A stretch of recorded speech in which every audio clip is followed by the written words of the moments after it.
Hello there, and welcome to the Sleepy History Channel. Tonight, we'll be stepping quietly into the world of the samurai. Warriors who lived and died by codes of loyalty and honor, who shaped the history of Japan for centuries, and whose stories remain as sharp and enduring as the swords they carried. The samurai were not just fighters. They were poets, strategists, rebels, and philosophers. Their lives moved between battlefields and tea houses, duels and ink strokes, silence and spectacle. In this episode, you'll discover 100 fascinating facts about them, strange details, legendary battles, and unexpected traditions that will surprise you even as they lull you deeper into rest. If you enjoy drifting off to history, you can support the channel by liking this video, subscribing, or sharing your thoughts in the comments. But for now, there's nothing more to do. Just get comfortable, close your eyes if you wish, and let your mind follow along. Now, if you're ready, let's begin our journey into the world of the samurai. Miyamoto Musashi, Japan's most famous duelist, never lost a single fight. Miyamoto Musashi is remembered as the greatest swordsman in Japanese history.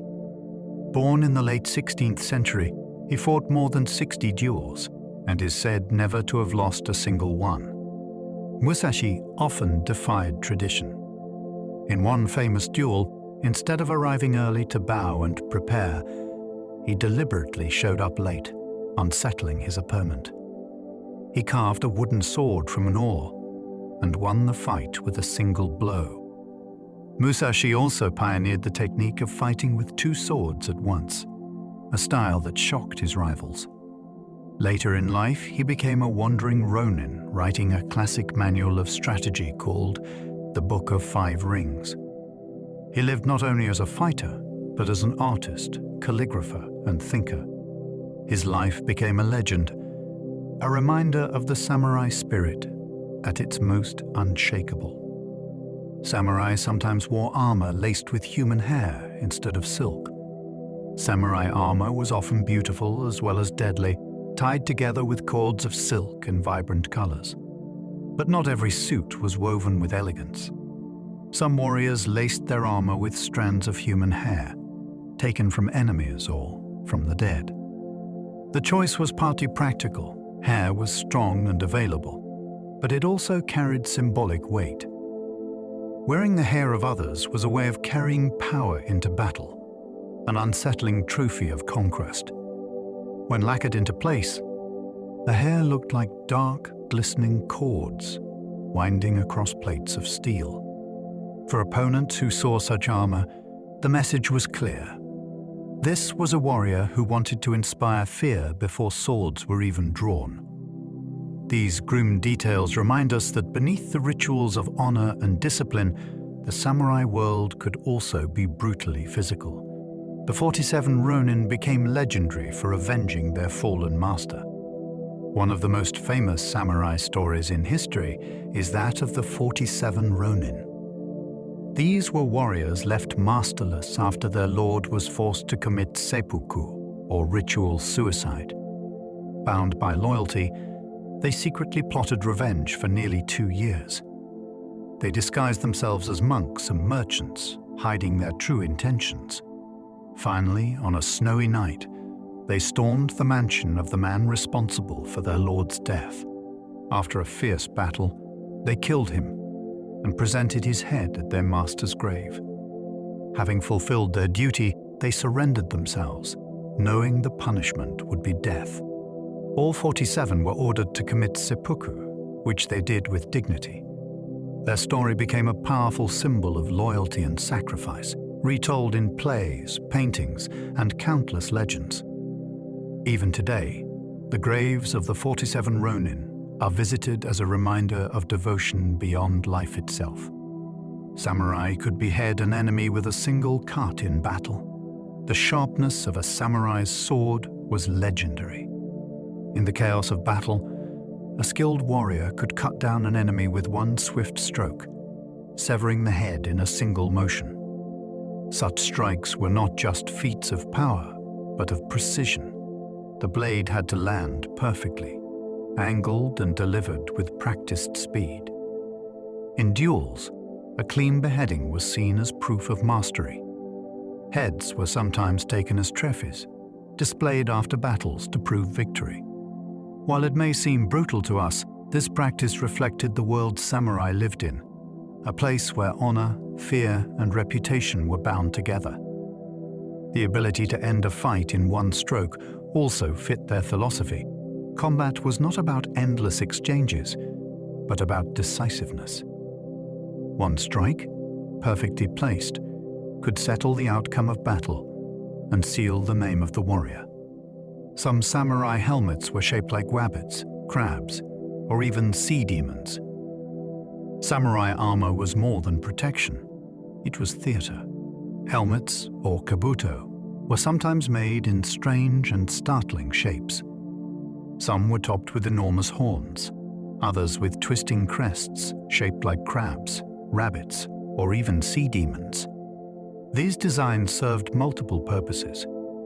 They made the warrior instantly recognizable on the battlefield, a moving banner of their clan's power.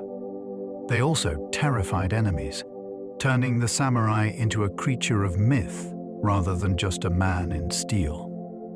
Some helmets carried Buddhist symbols meant to guard the wearer spiritually in combat.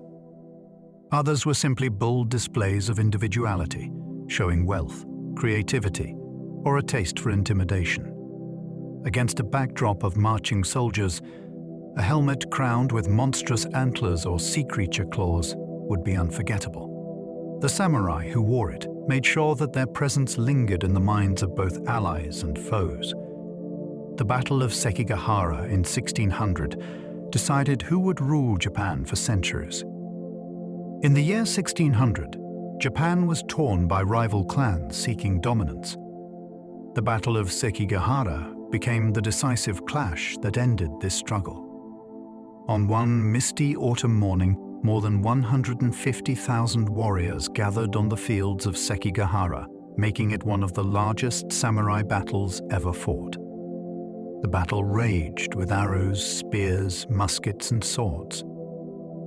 In the end, Tokugawa Ieyasu emerged victorious, thanks in part to betrayals and shifting alliances on the battlefield.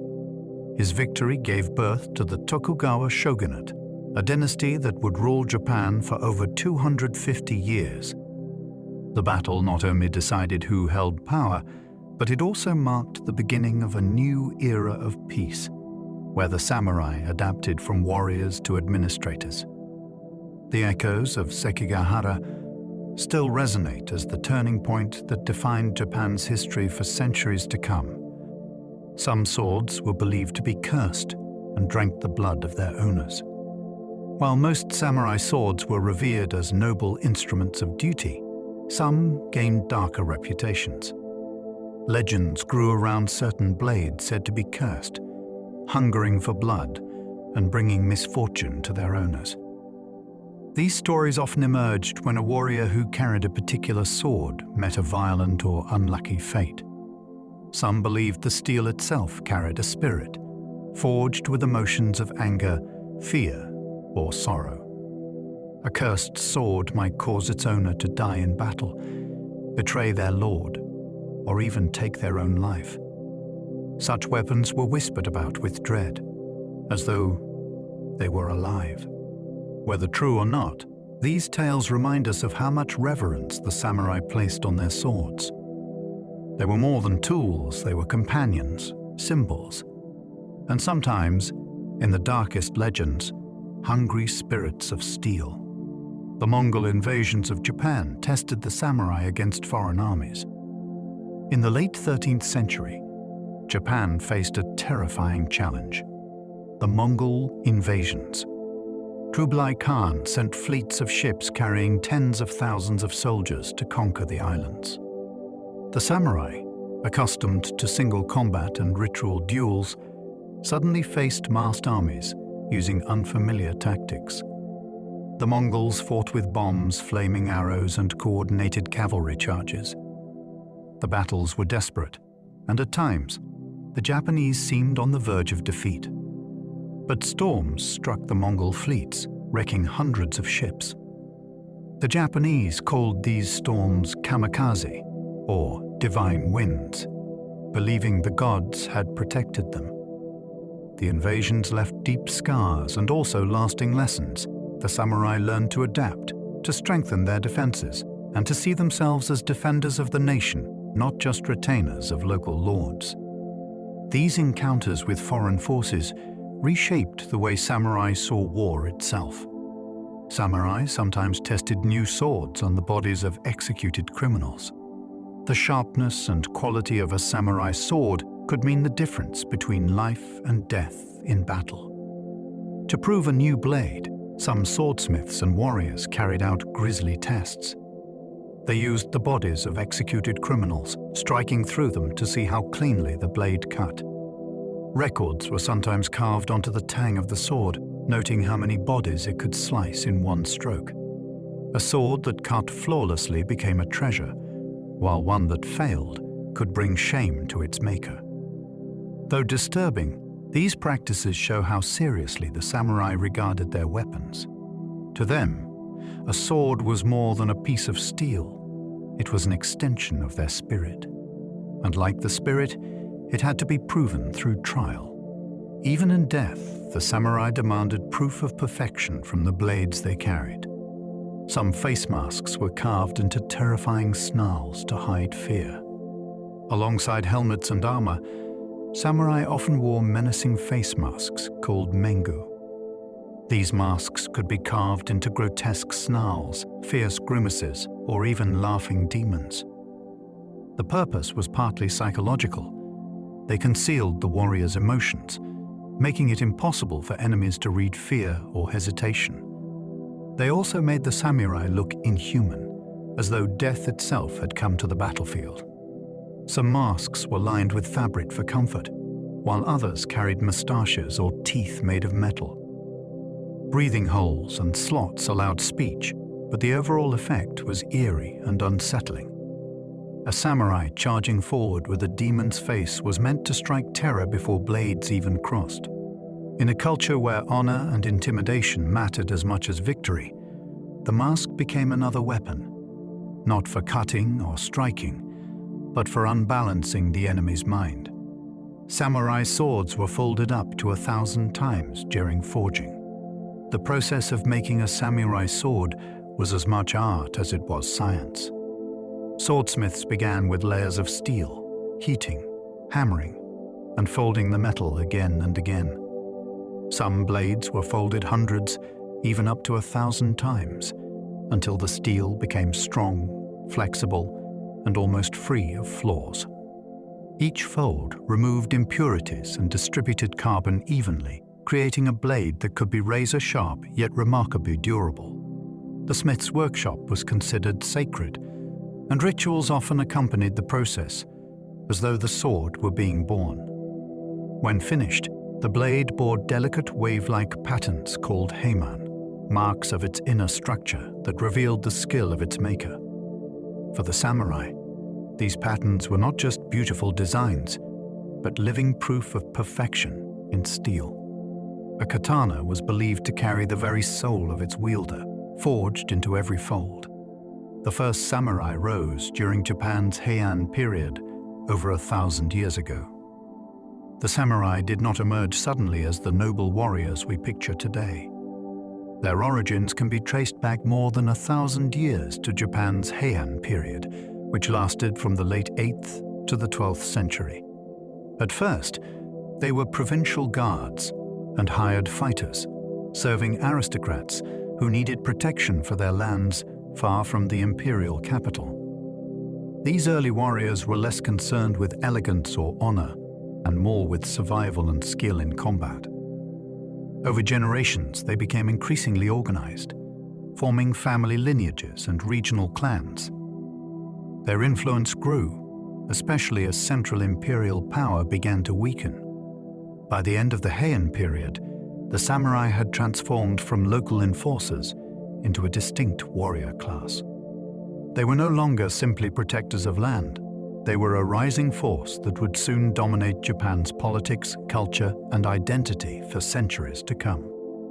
Samurai duels were sometimes fought to the death over a single insult. In samurai society, honor was everything. A casual insult, a broken promise, or even a questioning glance could lead to a duel. These contests were not always formal or ceremonial.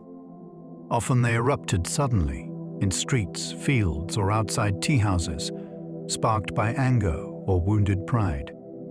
A duel could last mere seconds, ending with a single decisive strike, or stretch into drawn-out exchanges.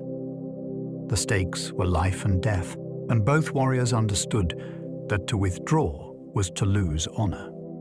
Stories tell of men killed for refusing to bow deeply enough, or for mocking another's swordsmanship. While Bushido idealized discipline and restraint, the reality was that samurai lived in a culture where one's reputation was constantly at risk. The blade was not only a weapon, but also the final arbiter of respect. In such a world, even the smallest insult could prove fatal. Oda Nobunaga armed his troops with muskets, changing samurai warfare forever. In the 16th century, a powerful warlord named Oda Nobunaga revolutionized samurai warfare. When Portuguese traders brought matchlock muskets to Japan, most dismissed them as unreliable toys. Nobunaga saw something different, the future of battle. At the Battle of Narashino in 1575, he armed thousands of his men with muskets and positioned them behind wooden palisades. As enemy cavalry charged, his troops unleashed volleys of gunfire in rotating lines, devastating the attackers. It was one of the first times firearms had been used so effectively in Japan, and it stunned rivals who relied on traditional swords and bows. Nobunaga's willingness to adapt shifted the balance of power and marked the beginning of the end for purely sword-based combat. Muskets spread quickly, forcing the samurai to reimagine tactics, armor, and strategy. From that moment on, Japanese warfare would never again be the same. Samurai women were trained to fight with naginata polearms at home. Though often overshadowed by their male counterparts, women of the samurai class were not defenseless. Many trained with the naginata, a polearm with a curved blade at its end. Its long reach allowed women to keep distance from attackers, making it especially effective in defending homes and families. These women, known as a noble geisha, were expected to stand their ground if their clan was threatened. Chronicles tell of samurai wives and daughters who fought off invaders with courage equal to that of their husbands and brothers. In times of siege, they patrolled castle walls, armed and ready. The naginata itself became symbolically associated with women, representing grace balanced with deadly force. Their role challenges the idea of samurai life being only male-dominated. Instead, it shows a world where honor and duty extended into every corner of the household, no matter one's gender. Some helmets had antlers taller than the warrior himself. Samurai armor was never only practical, it was designed to make an impression. Some helmets were adorned with enormous antlers, horns, or crests so tall they towered above the wearer's head. These decorations could be larger than the warrior himself, creating a silhouette that seemed impossible to ignore. On the battlefield, such displays announced rank, wealth, and individuality. They also served psychological purposes, making the samurai appear larger than life, almost supernatural. For allies, it was a rallying point for enemies, an unnerving sight. Of course, such elaborate helmets were impractical in prolonged combat, but their value lay in presence and intimidation. They turned the samurai into moving ballers, combining art and warfare into one. Even centuries later, these extraordinary helmets survive in museums, where they still seem to radiate the same strange aura of power and spectacle they once carried into battle. The Genpei War in the 12th century created Japan's first samurai government. In the late 12th century, two powerful clans, the Terra and the Minamoto, clashed in a conflict known as the Genpei War. This struggle, lasting from 1180 to 1185, was fought across rivers, mountains, and seas, with samurai at the center of every battle. The war ended with the decisive Battle of Dan no Wara, a dramatic naval clash where the Terra clan was destroyed. From the ashes of the war, the victorious Minamoto established Japan's first shogunate, a military government ruled by a shogun, or supreme commander. This marked a turning point in Japanese history. Power shifted away from the emperor and the imperial court to the warrior class, who would dominate politics for centuries. The Genpei War was more than just a conflict between clans. It was the moment when the samurai truly rose to shape the destiny of Japan. Elite archers could pierce armor from over 100 meters away. Before the sword became the iconic weapon of the samurai, the bow reigned supreme. Elite samurai archers trained relentlessly, able to shoot with precision while standing, kneeling, or riding at full gallop. Their longbows, called yumi, were asymmetrical in shape, with the grip placed lower than the center. This design allowed them to be used effectively on horseback. A skilled archer could pierce armor from more than 100 meters away, a feat that astonished observers. In early battles, massed archery duels would precede sword clashes, with arrows raining across fields. Archery was not only a battlefield skill, but also a spiritual discipline, practiced as a form of meditation in a tradition called kudo. Even as swords and guns gained prominence, the bow remained a symbol of the samurai's mastery of patience, focus, and deadly accuracy over long distances. Samurai trained to fight in complete silence, revealing nothing. In samurai training, silence was often considered a weapon. Warriors learned to move without sound, to mask their breath, and to conceal their emotions completely. The idea was to give nothing away, no fear, no hesitation, no clue about the next strike. A silent warrior could unsettle opponents, who might grow anxious without the usual shouts or cries of combat. In duels, silence added to the tension, turning each moment into a battle of nerves before blades even met. This discipline reflected deeper teachings from Zen Buddhism, which emphasized stillness, self-control, and the emptiness of the mind. For the samurai, silence in combat was more than strategy. It was a way of mastering the self, of becoming unshakable in the face of chaos. To fight without sound was to show that victory was already certain within one's spirit. Samurai banners carried into battle were unique to each clan. Every samurai clan carried its own banners, called nobori, into battle. These tall flags, often mounted on poles strapped to a warrior's back, displayed the clan's crest or motto. On chaotic fields of combat, banners allowed soldiers to recognize allies, rally around leaders, and keep formations intact. They also served as psychological tools, announcing strength and identity before swords were ever drawn. Some banners bore simple symbols, like circles or lines, while others carried elaborate designs. In large battles, the sky could be filled with hundreds of fluttering flags, turning the conflict into a sea of colors. Losing one's banner was considered deeply shameful, while capturing an enemy's was a mark of triumph. To the samurai, banners were more than cloth. They were the soul of the clan, visible proof of loyalty and honor carried into the heart of battle. The Tokugawa shogunate forced samurai to live in castle towns under strict control. When the Tokugawa clan unified Japan in the early 17th century, they were determined to prevent rebellion. One of their strictest rules required samurai to live in castle towns, close to their lords and under constant supervision. This meant warriors could no longer retreat to distant family lands or gather independent power. Samurai life became heavily regulated: where they lived, what they wore, Even their marriages were often dictated by the shogunate's policies. The system kept warriors loyal but also transformed them.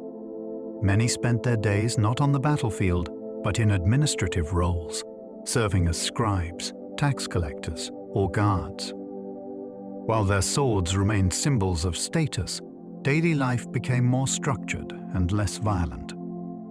This arrangement lasted for over 2 centuries, ensuring stability across Japan. Yet for many samurai, it was also the beginning of a quieter, more constrained existence. The ritual of seppuku was seen as an honorable death. For the samurai, dying with honor mattered more than living with shame. When defeat, capture, or disgrace seemed unavoidable, a warrior might choose seppuku, ritual suicide by cutting the abdomen. The act was both painful and symbolic, representing courage and self-control, even in death. Often, another trusted samurai would stand nearby to perform a swift decapitation, ending the suffering. Seppuku could also be ordered as punishment by one's lord, transforming a sentence of death into an act of loyalty and dignity. While to modernize it may appear cruel, to the samurai, it was a final chance to demonstrate absolute devotion to their code. Families sometimes gained respect or even rewards for the honorable death of one of their members. Seppuku reminds us that the samurai's world valued ideals of loyalty and discipline so highly that they were carried even into the last breath. Samurai horses were armored and trained to bite and kick. Samurai warfare was not fought by men alone. Horses played a crucial role, carrying warriors into the thick of battle. These mounts were often clad in protective coverings, with armor draped over their chests and flanks. Some even wore decorative headpieces to match their riders' armor. Beyond equipment, horses were trained for combat themselves, taught to kick, trample, or even bite enemies. The bond between horse and rider was vital. A skilled samurai could loose arrows or swing a sword with precision while galloping at full speed, trusting the animal beneath him to hold steady. Mounted warriors were often the most feared on the battlefield, striking with speed and momentum that foot soldiers could not match. To lose a horse in combat was a devastating blow, both emotionally and tactically. Together, samurai and horse formed a partnership that was as deadly as it was disciplined. Some clans painted their armor blood red to terrify enemies. Samurai armor was not only built for protection, but also for spectacle. Among the most striking choices was blood red lacquer. Certain clans deliberately painted their suits in this vivid color so that the battlefield seemed awash with fire and blood when they charged. The psychological impact was immediate. Enemies facing a wall of red-armored warriors often hesitated or faltered. Beyond intimidation, red lacquer also protected the armor from weather, making it durable as well as fearsome. These bold designs announced confidence, a declaration that the warriors had no need for subtlety, only overwhelming presence. In Japanese symbolism, red also carried associations with power and life force, making it a natural choice for battle. While many suits of armor used black, gold, or blue, the sight of red samurai was unforgettable. To their opponents, they looked less like men and more like a storm of flame. Samurai discovered gunpowder weapons when the Portuguese arrived in 1543.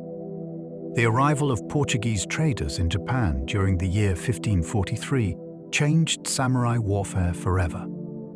Along with goods and new ideas, the Portuguese brought matchlock muskets. At first, these strange weapons seemed unreliable compared to swords and bows. But soon, Japanese warlords recognized their potential. Samurai armor had to be redesigned to resist bullets, and new tactics were developed to use volleys of gunfire in battles. Within a generation, firearms became widespread, reshaping the very nature of combat. For centuries, the image of the samurai had been tied to blades and arrows. But now the thunder of muskets echoed across fields that once rang only with steel. The Portuguese had unintentionally delivered a tool that forced warriors to adapt, blending ancient codes with modern methods. It was a turning point where tradition met technology, and the samurai found themselves in a world suddenly transformed.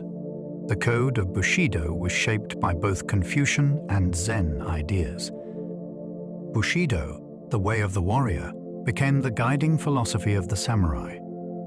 It was not a single set of rules, but a blend of influences. From Confucianism came the emphasis on loyalty, duty, and the importance of social order.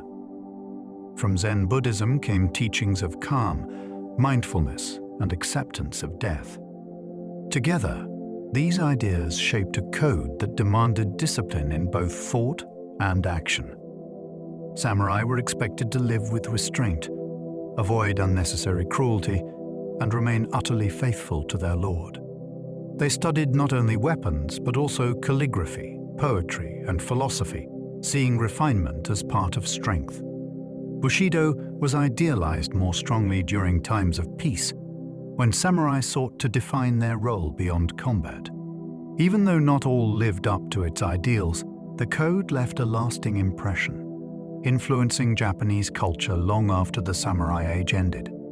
The short wakizashi sword was never taken off, even when sleeping.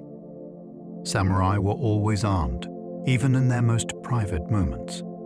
Alongside the long katana, they carried a shorter blade known as the wakizashi. This sword was so closely tied to their identity that it was never removed, whether in the home, at court, or even while sweeping. It served as both a weapon and a symbol of honor. In confined spaces, the wakizashi was more practical than a long sword, making it the ideal choice for defense indoors. It was also the blade used in ritual suicide, giving it a deep symbolic weight as the samurai's ultimate companion. To be stripped of one's wakizashi was to be stripped of dignity itself. The constant presence of the sword reminds us how inseparable the warrior's identity was from his weapons. Day or night, waking or sleeping, the samurai's blade was always within reach. Samurai sometimes carried hidden weapons disguised as fans or pipes. Not every samurai weapon was obvious. In a world where duels and sudden fights could erupt without warning, some carried concealed arms disguised as everyday objects. A folding fan might be reinforced with iron ribs, capable of blocking a blade or striking with surprising force. Pipes and walking sticks were sometimes hollowed or sharpened to conceal small blades. These weapons allowed warriors to remain armed in situations where openly carrying a sword might not be permitted, such as at court or in the presence of higher-ranking officials. They also reflected a culture of constant readiness, where danger could emerge at any moment. For the samurai, skill meant more than strength. It meant adaptability. Even a fan, symbol of elegance and refinement, could become a weapon in the right hands. This blending of subtlety and lethality shows the samurai's constant balance between grace and danger. Some samurai resisted modernization and died in the Satsuma Rebellion of 1877.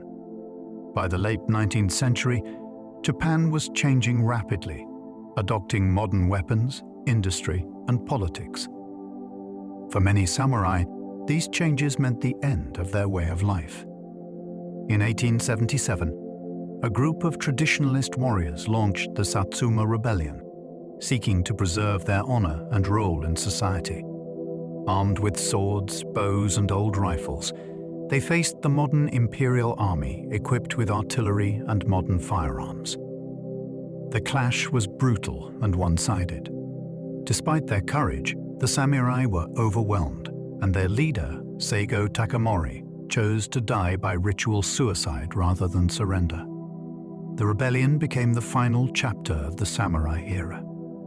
Though defeated, these warriors were remembered as symbols of resistance and loyalty to tradition. Their struggle captured the tension between old and new and their deaths marked the sunset of Japan's centuries-long warrior class. Samurai often composed death poems before their final battles. For the samurai, facing death with clarity was considered essential. One way they expressed this was through the writing of death pose, known as gissei. These short verses, often written in haiku or tanka form, were composed before entering a final battle or before committing ritual suicide. They reflected acceptance, serenity, or sharp insight into life's fleeting nature. A warrior might compare himself to a falling blossom, a drifting cloud, or a fading star. These poems were not only personal farewells, but also demonstrations of discipline, proof that even in the face of death, a samurai could remain calm and reflective. Collections of death poems survive today, offering glimpses into the minds of men who lived with both violence and beauty.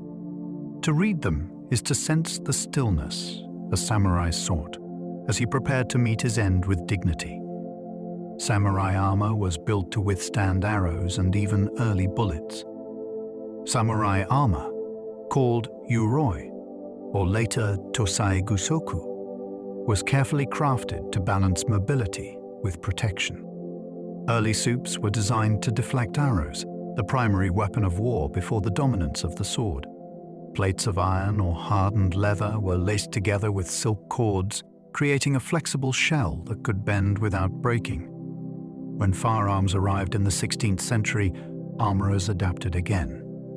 Some suits were tested by firing bullets directly at the chest plate, leaving a small dent called a tameshi, proof that it had stopped the shot.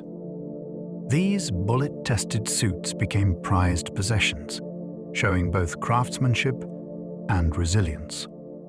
Though heavy, weighing as much as 60 pounds, armor was built to move with the body rather than against it. To the samurai, a suit of armor was more than protection. It was a second skin, a blend of artistry and engineering forged for survival. Some samurai sharpened their helmets' crests into hidden blades. A samurai's helmet, or kabuto, was often topped with an ornamental crest, known as a midate. Many of these were purely decorative, shaped like horns, moons, or clan symbols. But some warriors took the idea further, sharpening their crests into actual blades. In close combat, these protrusions could slash an opponent who came too near. Helmets might also be used to butt or strike, turning a piece of armor into an unexpected weapon. This kind of ingenuity reflected the samurai's constant awareness that battle was unpredictable. Any part of their gear, even a symbol of identity, could be adapted for survival. The helmet was both a marker of pride and a final line of defense.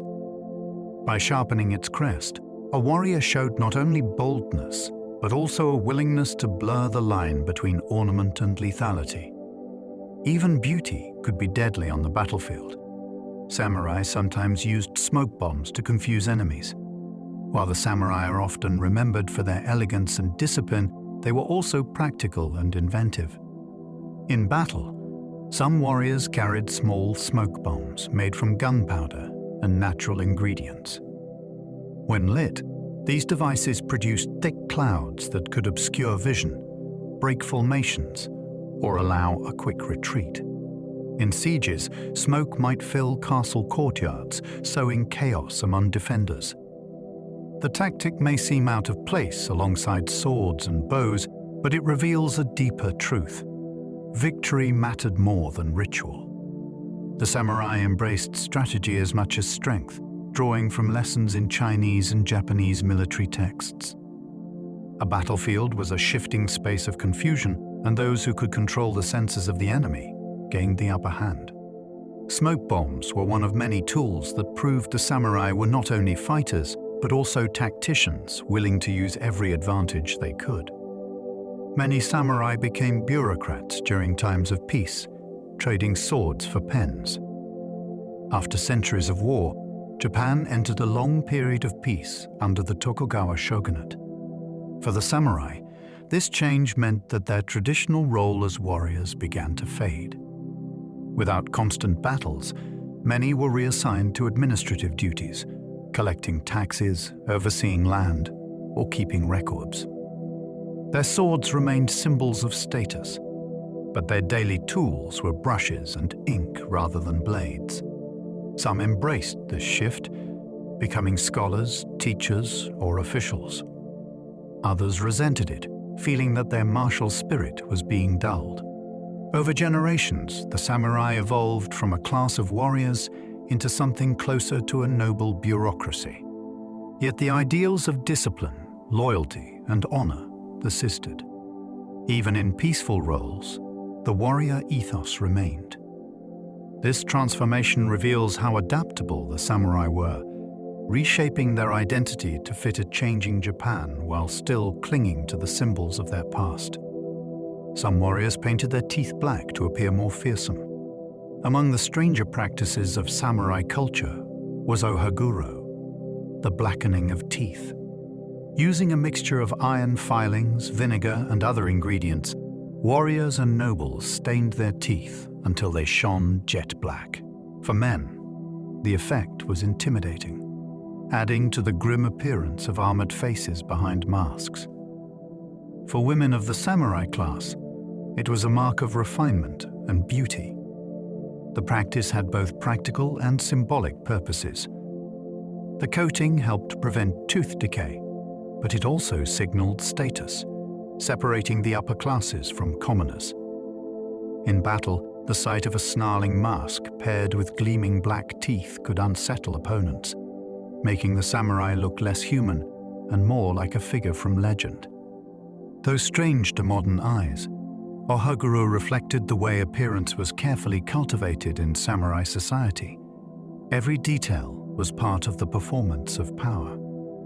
Samurai studied Chinese military texts like Sun Tzu's Art of War.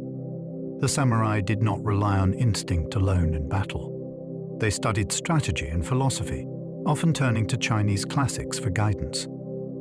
Among the most influential was Sun Tzu's Art of War, a text that emphasized deception, adaptability, and the importance of knowing both oneself and the enemy. Samurai leaders also studied works like the Six Secret Teachings and the writings of Confucian scholars, blending them with Japanese traditions. These texts offered insights beyond tactics. They spoke to discipline, morality, and the role of the warrior in society. By combining martial training with intellectual study, the samurai elevated themselves above mere soldiers. They saw strategy as an art and wisdom as a weapon equal to the sword. Their devotion to study shows that the path of the warrior was as much about the mind as about strength of arms. A skilled swordsman could cut a man down before he drew his blade. Speed was one of the most prized qualities in a samurai duel. Masters of the sword trained endlessly to strike in the instant an opponent reached for his weapon. Techniques like ii-jutsu emphasized drawing and cutting in one seamless motion, leaving no time for defense. The result was often a duel that ended in seconds. Observers described the silence, the sudden flash of steel, and then the stillness after one man fell. For the victor, it was proof of both reflexes and inner calm, the ability to act without hesitation. To falter even slightly meant death. These moments embodied the essence of the samurai's way: clarity of mind, decisiveness, and mastery of technique. A duel could be over so quickly that it felt almost like a ritual rather than a fight. In those heartbeats, life and death balanced on the edge of a single motion. The tea ceremony was once considered essential warrior training. Though best known for combat, samurai were also trained in arts of stillness and refinement. Among these was the tea ceremony, or chanoyu, which became closely associated with warrior culture. Preparing and serving tea required attention to detail, humility, and calm presence. For samurai, the ritual was more than social. It was mental training. a way of practicing discipline outside of battle. The quiet movements of whisking tea, arranging utensils, and bowing created a rhythm that mirrored the precision of swordplay.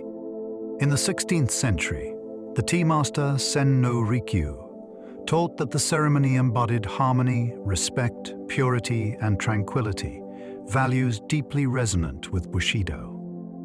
Warriors learned that strength was not only about force, but also about balance. By mastering the art of tea, samurai showed that true discipline extended beyond the battlefield into every aspect of life. Samurai women were expected to defend their homes to the death. For women of the samurai class, loyalty and courage were no less important than for men. In times of invasion or siege, they were expected to take up weapons and defend the household. Many trained with the naginata, a long polong suited to holding off attackers. Chronicles tell of samurai wives and daughters who stood atop castle walls, hurling stones, shooting arrows, or leading groups of retainers when their husbands were away. The expectation was clear: surrender was dishonor, but defense to the last breath was duty. Some women even committed seppuku to avoid capture, showing the same resolve as their male counterparts. Their stories reveal a side of samurai culture often overlooked, one where women bore the weight of the warrior code within the household. In defending home and family, they upheld the same ideals of honor that defined the samurai way. Helmets sometimes had giant crests shaped like crescent moons. The samurai helmet, or kabuto, was one of the most iconic pieces of their armor. While many were plain and functional, others carried extravagant crests that announced individuality and power. One popular design was the crescent moon, arcing across the front of the helmet in gleaming metal. These crescents could be enormous, curving above the warrior's head like a rising blade of light. They symbolized cycles of time, guidance, and celestial power, connecting the samurai to forces greater than themselves.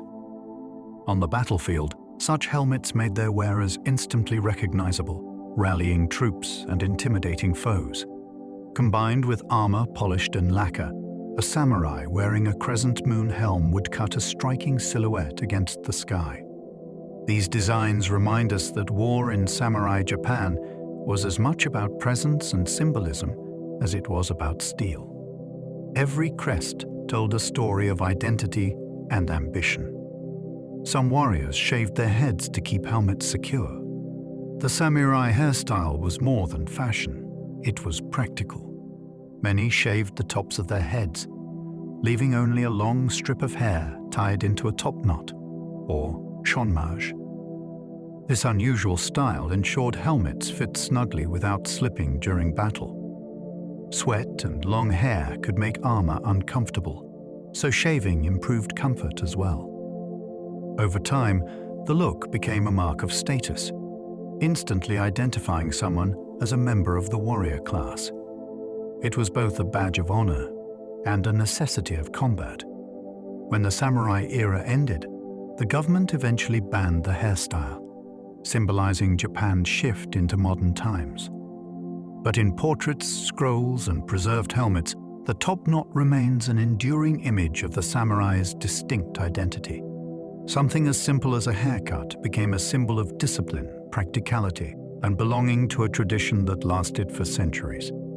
Samurai sometimes carried iron clubs called kanabo to smash armor. While swords are the best-known samurai weapons, they were not the only choice. Some warriors carried massive iron clubs called kanabo, covered in spikes or ridges. These brutal weapons were designed to smash through armor, shatter bones, and break shields. Wielding one required immense strength, and stories describe warriors who could flatten gates or knock men from their horses with a single swing. The kanabo became a weapon of intimidation as much as distraction. In folklore, even demons were often depicted carrying them, linking the club to overwhelming power. Though slower and less graceful than a katana, the kanabo was a reminder that not all combat was elegant. Sometimes raw force decided the outcome. For the samurai, who trained in many weapons, the ability to wield such a heavy club showed versatility and strength. It was proof that the warrior's art included both precision and sheer might. The decline of samurai began with the arrival of firearms. For centuries, the sword and bow defined the samurai. But when firearms entered Japan in the 16th century, everything began to change. Muskets could pierce armor, strike from distance, and be used by large groups of soldiers with minimal training.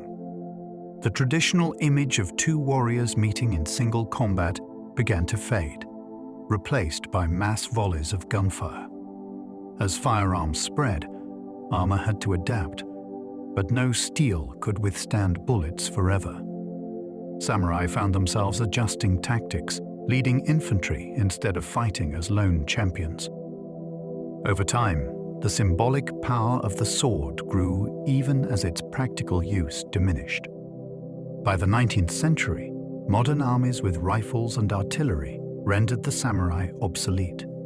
Yet, rather than disappearing, they transformed into figures of legend.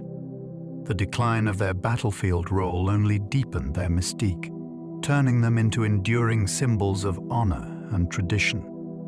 Samurai often memorized entire battle manuals by heart. Discipline extended far beyond sword practice. Samurai were expected to study military manuals that outlined tactics, formations, and the proper conduct of war. Some warriors memorized these texts completely, able to recite passages or apply principles instantly. Manuals describe everything from how to fortify a castle to the correct placement of banners on the battlefield. They also included moral guidance, reminding samurai to remain loyal, courageous, and restrained. Learning these works was seen as part of the same training as practicing with bow or blade.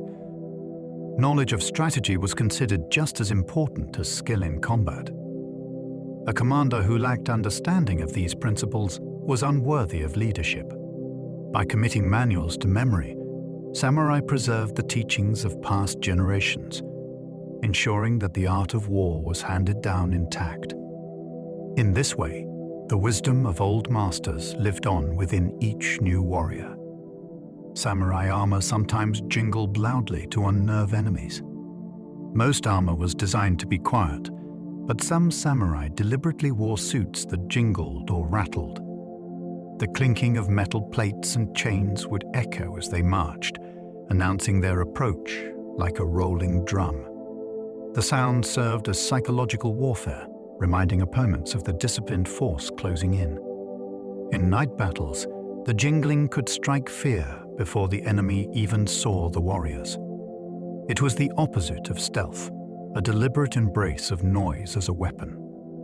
For allies, the sound was also reassuring, a constant signal that comrades stood nearby. Combined with masks, horns, and banners, the noise was part of a larger performance designed to dominate the senses of friend and foe alike. In samurai warfare, victory was not only physical, it was also psychological. Even the sound of armor could become a tool for shaping the battlefield. The last samurai battles were fought with both swords and modern guns. By the 19th century, Japan was rapidly modernizing. Still, in the final samurai uprisings, warriors marched carrying both traditional swords and modern firearms. In clashes like the Satsuma Rebellion, rifles and cannons thundered, while katana gleamed in desperate charges. Some accounts describe warriors cutting down enemies even under heavy gunfire, their swords flashing among clouds of smoke. For many, it was not only battle but a final statement of identity. To carry the katana, even when rifles were more effective, was to declare loyalty to the old ways. These battles symbolized the collision of two eras, the medieval traditions of bushidō against the unstoppable tide of industrial warfare. Though the samurai were defeated, their willingness to fight with swords alongside guns created some of the most dramatic images in Japanese history. sealing their place as legends rather than fading quietly into foul obscurity. Seppuku was sometimes ordered as punishment, not just voluntary suicide. Although often remembered as a personal choice, seppuku was also imposed as a sentence. A samurai found guilty of treason, corruption, or failure might be commanded by his lord to take his own life. In such cases, the ritual was highly formal. The condemned warrior would prepare, write a farewell poem, and dress in white robes. Witnesses gathered, and the act was performed with solemn dignity. By allowing a disgraced warrior to die by his own hand, lords preserved both their authority and the appearance of honor. Families of the condemned often kept their lands or titles, softening the punishment's impact on loved ones. In this way, seppuku balanced justice with tradition, turning death into a final demonstration of loyalty. Though grim, it reflected the samurai belief that dignity in death was as important as conduct in life. Even punishment carried a ritual of respect. Samurai sometimes burned villages to starve enemy armies. Warfare in samurai Japan was not always defined by duels and heroic clashes. Strategy could be ruthless. Armies sometimes burned fields, villages, and storehouses to deprive enemies of supplies. Without food or shelter, opposing forces weakened quickly, even without a decisive battle. This scorched earth approach was devastating for peasants, who suffered most from the destruction. Yet it was seen as a legitimate tactic, part of the harsh realities of survival in prolonged wars. Chronicles describe entire regions left barren, their people forced to flee or starve, while victorious lords expanded their control. Such actions reveal a side of samurai warfare often forgotten, one where strategy and cruelty intertwined. Behind the noble image of warriors in armor lay the reality that power was secured not only by swords, but also by fire and hunger, wielded as weapons in the struggle for dominance. Some families raised generations of female warriors called onobujeshia. While samurai men are the most famous, some families also raised generations of female warriors. These women, called onobujeshia, trained with weapons like the naginata and bow. They defended their homes, led retainers, and sometimes even commanded troops in battle. Chronicles record women who rode into combat alongside their husbands or who rallied forces during sieges. Passing down martial skills from mother to daughter, these families preserved traditions that defied expectations of the time. In certain clans, it was considered dishonorable for a woman not to be trained in defense. The stories of onobujeshia expand our understanding of samurai culture, showing it was not confined to men alone. Their bravery ensured that the ideals of loyalty and courage were not only family values but living realities for both genders. Their legacy continues to inspire, proving that the warrior spirit was shared across generations. Messages were sometimes written on arrow feathers and shot across fields. In the chaos of battle, communication was vital. One ingenious method used by samurai was writing messages on the feathers of arrows. These arrows were then shot into enemy camps, carrying warnings, challenges, or commands. Sometimes they demanded surrender, other times they taunted opponents. In sieges, messages fired this way could rally allies trapped inside or deliver threats to those defending. The practice blended warfare with ritual, turning arrows into carriers of words, as well as weapons. Receiving such an arrow must have been unsettling, a sharp reminder that the enemy could strike both physically and psychologically. This form of communication shows how the samurai combined creativity with combat. On a battlefield filled with shouting, drums, and banners, the sudden arrival of a feathered message could change morale or strategy instantly. It was proof that words, too, could fly like arrows toward their target. Samurai loyalty was pledged not to the emperor, but to their lord. Although Japan had emperors throughout the samurai era, the emperor's power was often symbolic rather than practical. Samurai swore loyalty to their daimyo, or feudal lord, who provided them with land, stipends, and protection. This bond was deeply personal, creating networks of loyalty that shaped the entire political landscape. To betray one's lord was to lose honor and face severe consequences, often ending in death. The emperor remained a sacred figure, descended from the sun goddess in legend, but real authority rested in the hands of military leaders. This distinction defined the samurai world. Their code of bushidō demanded absolute faithfulness to the one they served directly.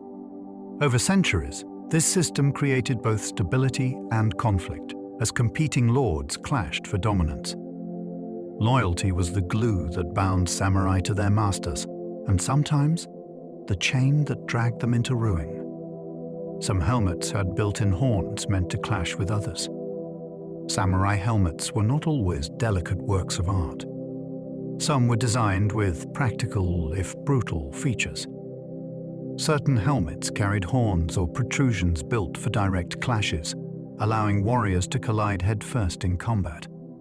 In tightly packed melees, these horns could wound or unbalance an opponent, turning the helmet into a hidden weapon. Combined with the weight of armored momentum, even a headbutt became deadly. Horns also gave the samurai a fearsome appearance, echoing creatures from Japanese mythology. Seeing a warrior charge forward with a helmet crowned in curved, gleaming horns must have been intimidating, especially in the chaos of battle. The designs blurred the line between intimidation and utility, ensuring that every piece of armor could be useful. For the samurai, nothing was wasted. Even a helmet could be transformed into a tool of combat, as well as a symbol of presence. Samurai armor sometimes included spikes to stop grappling. In close combat, an enemy might try to grab or pull a warrior to the ground. To counter this, some samurai armor was fitted with spikes, especially on the shoulders or arms. These small protrusions made it dangerous for opponents to seize hold, forcing them to keep their distance.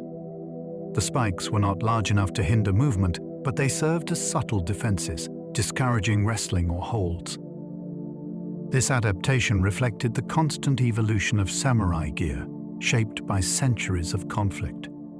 Grappling was common in Japanese martial arts, and armorers understood that victory depended on preparing for every possibility. Spiked armor showed the samurai's awareness that battle was not only about swordplay, but also about control of the body. Even the act of reaching for an opponent could turn into a mistake. Protection became deterrence, and defense became another way to dominate the fight. A skilled samurai could fire arrows accurately while galloping at full speed.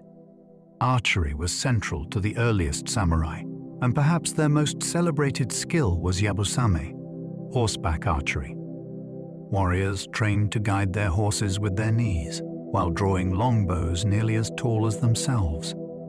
At full gallop, they could release arrows with remarkable accuracy, striking targets that blurred past in moments. The discipline required immense balance and focus, combining horsemanship with the strength of an archer.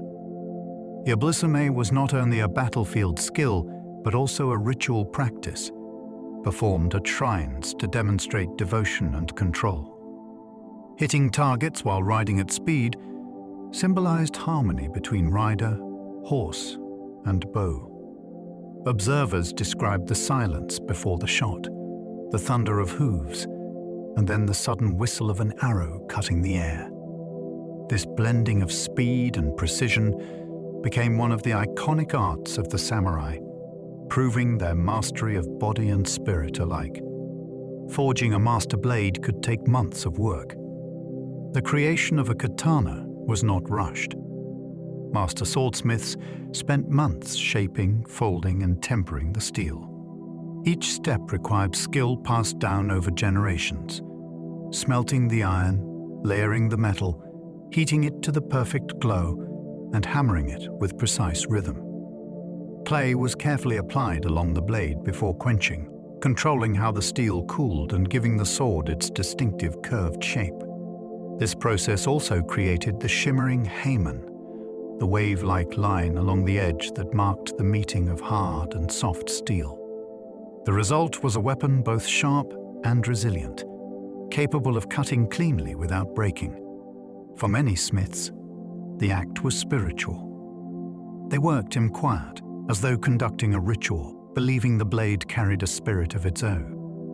When complete, a katana was more than a tool of war. It was a masterpiece of art and devotion. Samurai castles were designed with deadly traps and arrow slits. The castles of feudal Japan were more than grand residences.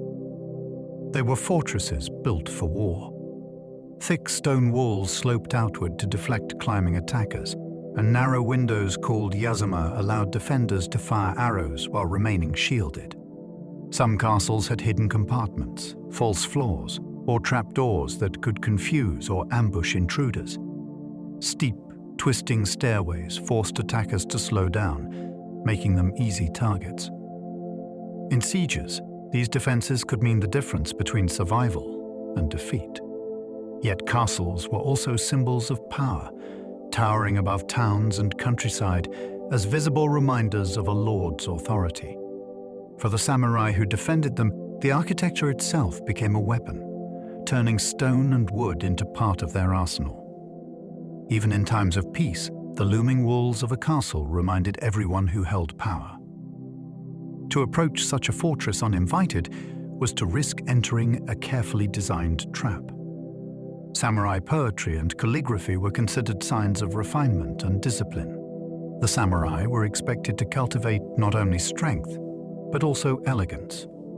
Poetry and calligraphy were essential parts of their education. Writing with brush and ink required patience, control, and an appreciation for beauty. A single poem might capture the fleeting image of a blossom or the stillness of a moonlit night. These arts were not separate from warrior life. They complemented it. The same steady hand that drew a sword was trained to form graceful characters on paper. Calligraphy revealed a person's state of mind, just as swordsmanship did. A warrior who wrote with balance and clarity was seen as possessing discipline in all things. Poetry, too, was a way to confront impermanence, echoing the samurai's acceptance of life's fragility. Through art, they expressed the stillness behind the storm, proving that refinement was as vital to the samurai spirit as the clash of steel. Samurai sometimes trained blindfolded to heighten their senses. Training was not limited to strength and skill alone. Some samurai practiced combat blindfolded, forcing themselves to rely on hearing, touch, and intuition. The clatter of footsteps, the rush of air from a swing, even the faint creak of armor could reveal an opponent's movements. These exercises sharpened awareness, teaching warriors to remain calm when sight was limited or obstructed. Such training reflected the influence of Zen teachings, which emphasized clarity of perception beyond the eyes. On a battlefield filled with dust, smoke, and confusion, vision could not always be trusted. A warrior who had trained without sight could still act with confidence. Blindfolded practice symbolized the idea that a samurai must be prepared for every possibility, even fighting in darkness. To master the sword was to master oneself and to remain unshaken even when the world could no longer be clearly seen. Some suits of armor were passed down for centuries. Samurai armor was often so well made that it endured for generations. Families treasured these suits, repairing and relacing them so that fathers could pass them down to sons. Over time, armor became heirlooms, carrying the scars of past battles and the pride of ancestors. A suit might contain not only steel and silk, but also a story of wars fought, lords served, and victories earned. Wearing such armor connected a samurai to his lineage, reminding him that he carried not just his own honor, but that of his family. Some pieces of armor are preserved even today, their lacquer still gleaming despite being centuries old. To stand before them is to glimpse the continuity of samurai tradition. For the warriors themselves, donning ancestral armor was a way of wearing history, stepping into the same steel that once shielded generations before them. They often studied strategy from Chinese military classics. The samurai were not isolated from the wider world of ideas. They read and studied military texts from China, where centuries of warfare had produced volumes of strategy. Works like The Art of War by Sun Tzu, the 36 Stratagems and other classics were translated and circulated among Japan's warrior class. These texts emphasized cunning, adaptability, and the balance of strength and deception. Samurai leaders used them to shape campaigns, sieges, and duels. Some passages were memorized word for word, recited like proverbs. The fusion of Chinese wisdom with Japanese practice created a uniquely samurai approach to war, blending foreign insight with local traditions. Even beyond the battlefield, these writings influenced how warriors thought about politics, leadership, and life itself. They served as reminders that victory was not only about force, but also about understanding, patience, and the careful application of knowledge. Samurai swords were so valued they could buy entire estates. A masterfully forged katana was far more than a weapon. It was a treasure. The craftsmanship, time, and ritual invested in its making meant that a single blade could equal the value of land, or even an entire estate. Some swords were passed from lord to lord as gifts of immense prestige, sealed with ceremonies that elevated them almost to sacred relics. Owning such a blade was proof of wealth and status, but it also carried responsibility. To lose or dishonor, it could ruin a family's reputation. These swords were sometimes given names, treated as living beings with their own spirit. In a society where land was scarce and power was contested, a blade's worth spoke volumes. The fact that steel could be valued alongside fields, homes, and villages shows how deeply the samurai believed that a sword embodied far more than metal. Some helmets were lined with fur for warmth in winter. While samurai armor often looks rigid and ceremonial in museums, it was also designed for real-world use. Japan's winters could be bitterly cold, especially in mountain campaigns, and helmets of steel were far from comfortable in freezing air. To protect themselves, some warriors lined the inside of their kabuto with fur, providing warmth and cushioning. These furs came from animals like deer, foxes, or bears, adding an element of luxury as well as practicality. For wealthier samurai, the lining might even be chosen for its symbolic meaning, believed to carry protective or spiritual power. The contrast is striking. An object built for war, softened with a layer of animal fur, blending harshness with comfort. This detail reminds us that samurai life was not only about combat and ritual, but also about endurance, surviving long campaigns in nature's elements as well as on the battlefield. Samurai armor included iron plates sewn into silk jackets. Not all armor looked like the grand suits seen in films. Lighter options existed for speed and mobility. One type was a jacket with small iron plates sewn between layers of silk or cloth. Known as kiko, these hidden protections could be worn beneath robes or combined with larger armor. From the outside, such jackets often looked ordinary, but inside they contained a secret network of hexagonal plates arranged like a tortoise shell. The design gave flexibility while still deflecting cuts from blades. Samurai who wore these garments could move quickly in close quarters, appearing almost unarmored until struck. This type of hidden armor highlights how varied samurai equipment was and how much thought went into balancing strength, speed, and surprise. Even clothing could become a shield, allowing a warrior to walk confidently, protected by iron concealed in folds of silk. Samurai sometimes painted their armor with family mottos. Beyond crests and colors, some samurai personalized their armor with painted inscriptions of mottos or phrases. These could be words of encouragement, expressions of loyalty, or reminders of ancestral duty. Written across chest plates, shoulder guards, or banners, such inscriptions transformed armor into a moving canvas of identity. They were seen not only by allies but also by enemies, carrying messages of determination into battle. A phrase might remind the warrior to face death without fear or to strike without hesitation.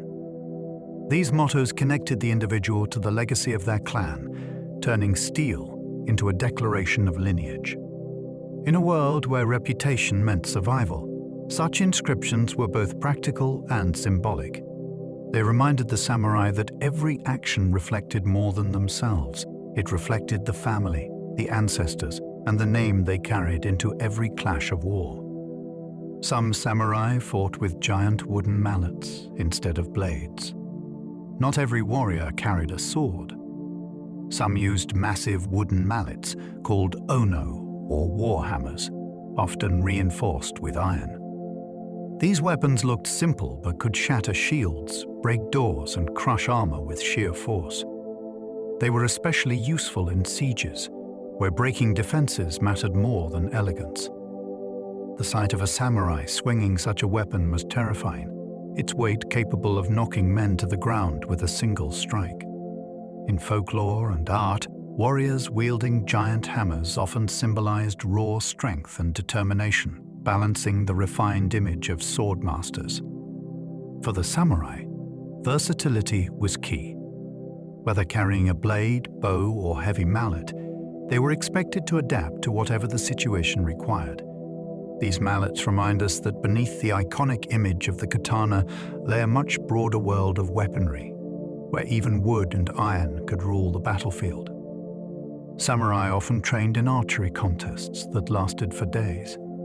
Archery was not just a battlefield skill, it became a form of competition and ritual. One famous event was the Toshiya, a contest held at Kyoto's Sandusan-Dundo Temple. Archers stood at one end of the hall, more than 100 meters long, and fired arrow after arrow, attempting to hit targets at the far end.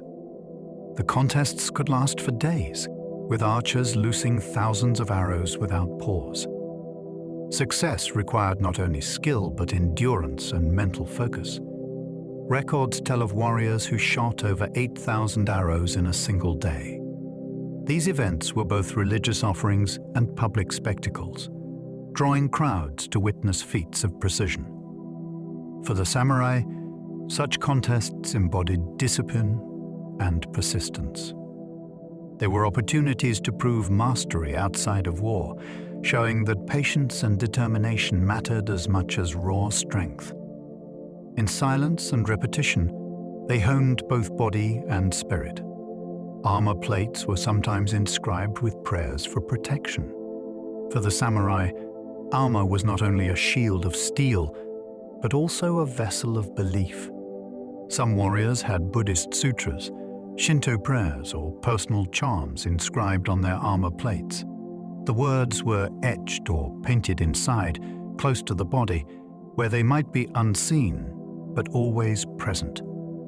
These inscriptions invoked divine protection, asking for courage, clarity, or victory in battle. In a world where death was always near, such prayers were a way of carrying spiritual strength alongside physical defenses.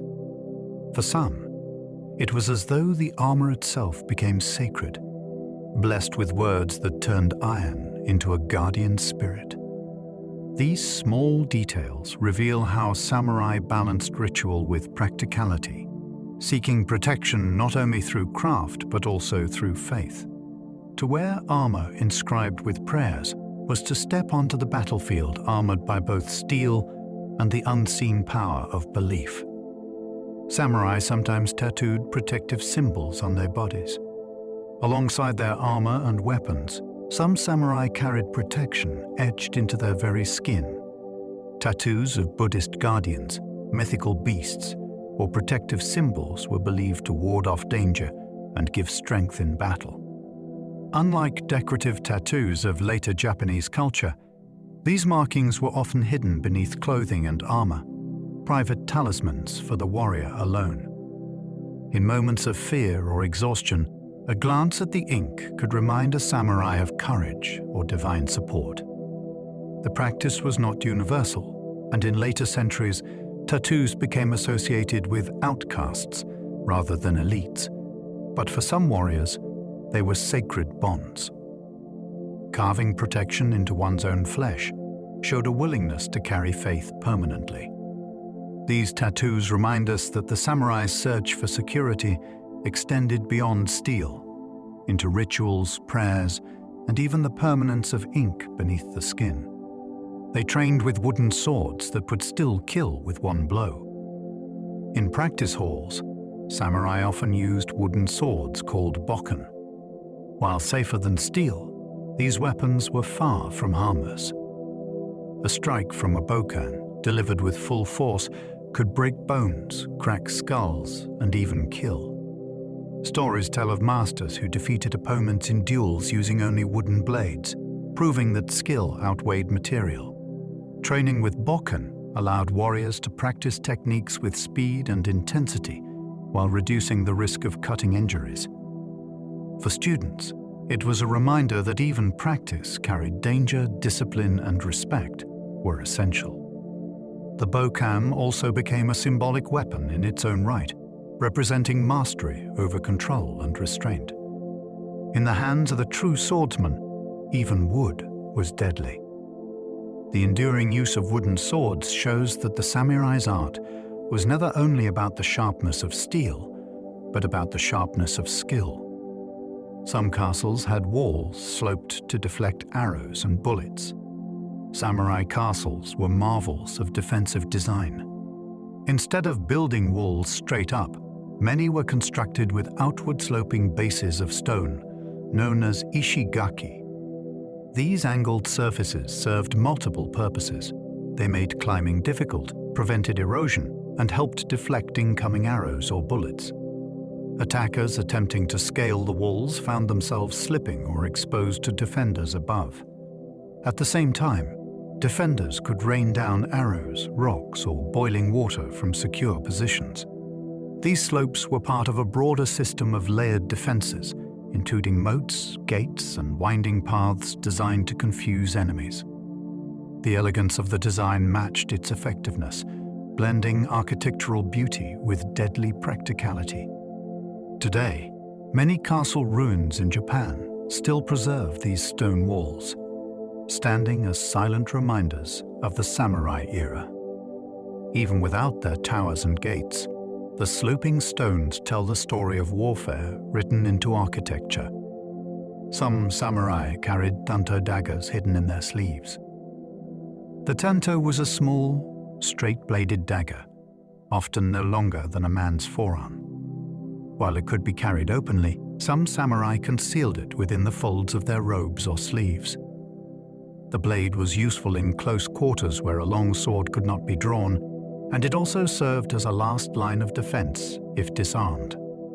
In courtly settings where wearing larger weapons might be forbidden, the tanto allowed warriors to remain discreetly armed. For women of the samurai class, the dagger was sometimes carried for protection or as a means to perform ritual suicide in times of capture. Despite its size, the tanto held deep symbolic weight, representing both honor and readiness.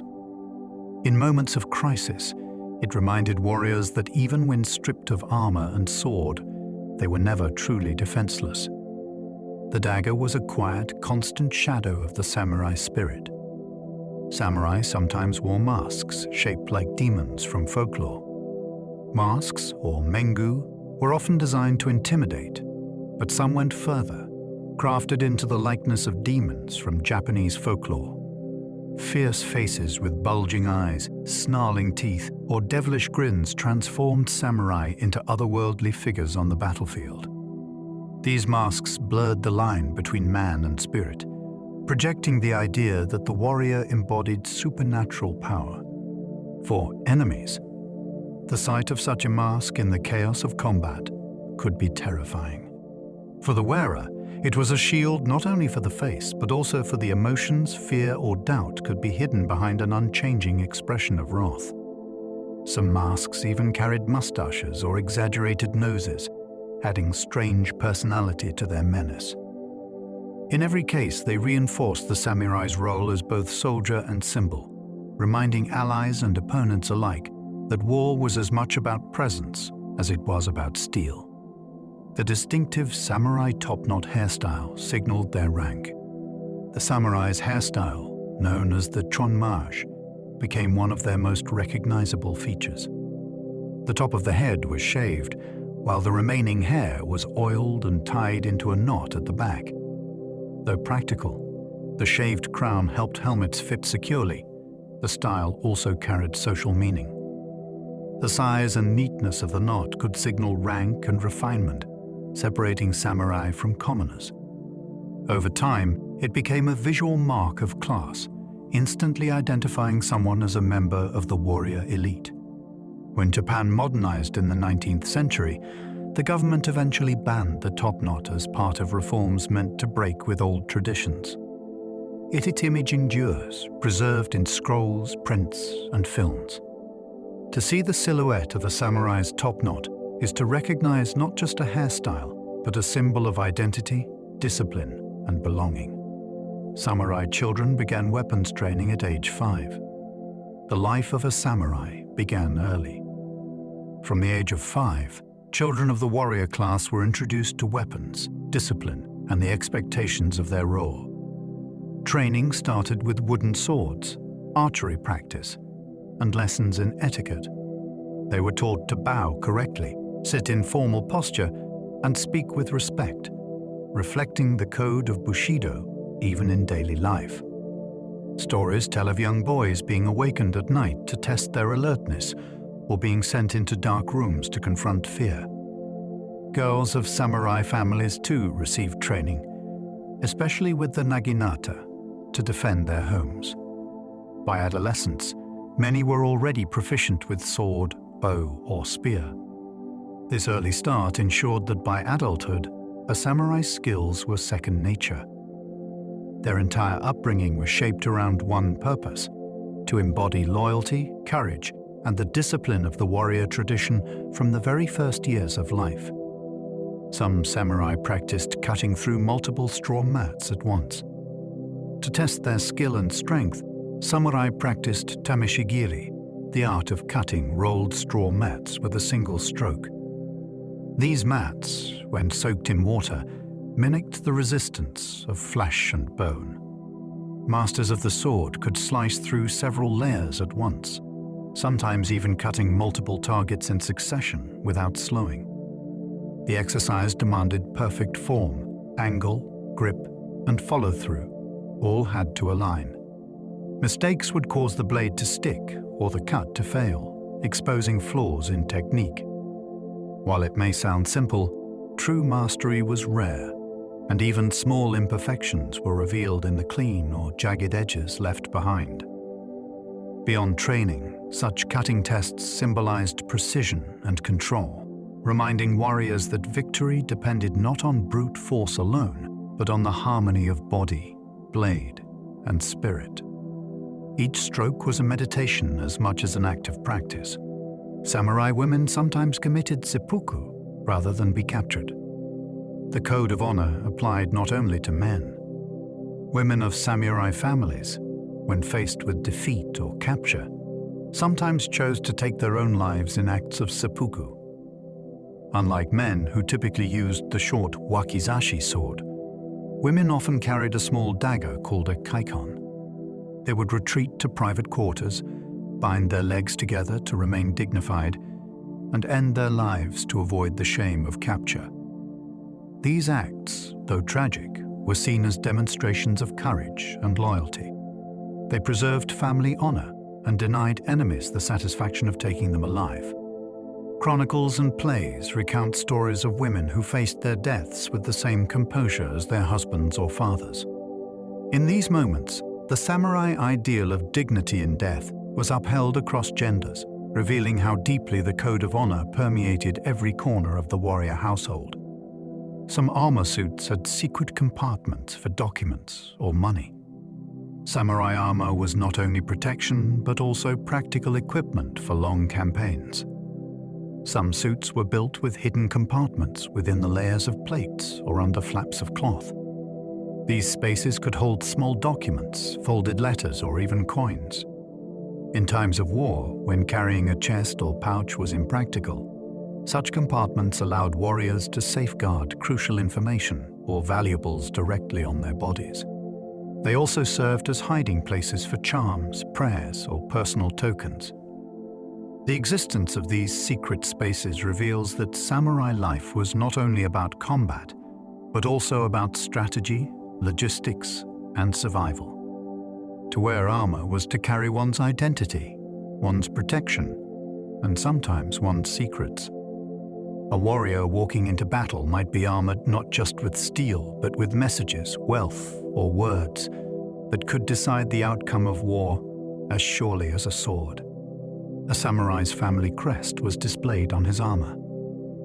Every samurai clan carried a unique crest, known as a mon, a symbol that represented their lineage, identity, and honor. These crests were displayed on armor, banners, and clothing, ensuring that even in the confusion of battle, allies and enemies could recognize them. Some crests were simple, circles, lines, or flowers, while others were elaborate designs of animals, plants, or mythical creatures. To wear the family crest was to carry generations of history into battle. Losing or dishonoring it was unthinkable. Beyond war, the crest appeared on everyday items, from household goods to documents, tying the samurai to his ancestors in every aspect of life. In a world where loyalty and lineage meant everything, the crest was more than decoration. It was the visible heart of a family's pride, carried proudly on the body of every warrior who bore its name. Some crests were hidden inside helmets to protect identity. While many crests were displayed openly, some samurai chose to hide their family symbols inside their helmets. These secret markings might be engraved on the interior metal or stitched into the lining, unseen by outsiders. The reasons varied. In battle, concealing a crest could protect a warrior's identity, preventing enemies from knowing which clan he belonged to. It also ensured that even if captured or killed, the family's honor was shielded from disgrace. At the same time, the hidden crest remained close to the warrior, a private reminder of loyalty and lineage. This balance of secrecy and devotion shows the complexity of samurai life, where appearances mattered, but so did inner faithfulness. Even in anonymity, the samurai carried their family's identity literally against their skin, proving that honor was not only something to be shown, but also something to be silently guarded. Samurai warriors sometimes fasted before combat to sharpen focus. Before entering battle, some samurai practiced fasting. By abstaining from food, they believed the body became lighter, the mind clearer, and the spirit sharper. Hunger was seen not as weakness, but as discipline, teaching self-control and resilience. A fasting warrior could also move more easily, unburdened by a full stomach, ready for sudden exertion. The practice had spiritual dimensions as well, echoing Buddhist and Shinto traditions that linked purification with abstinence. Going into battle after fasting symbolized both readiness and resolve, a statement that the warrior was already detached from comfort, prepared to face hardship and death. For enemies, the sight of calm, ascetic warriors was unsettling, a reminder that they faced opponents who had already conquered their own fears. Fasting was thus more than preparation of the body, it was preparation of the soul, aligning inner strength with outward determination. Samurai sometimes carried medicine pouches on the battlefield. Samurai prepared for more than combat when marching into battle. Many carried small medicine pouches tucked into their armor, filled with herbs, powders, and bandages. These kits could treat wounds, stop bleeding, or ease pain after injury. Some contained charms or religious tokens as well, blurring the line between practical aid and spiritual protection.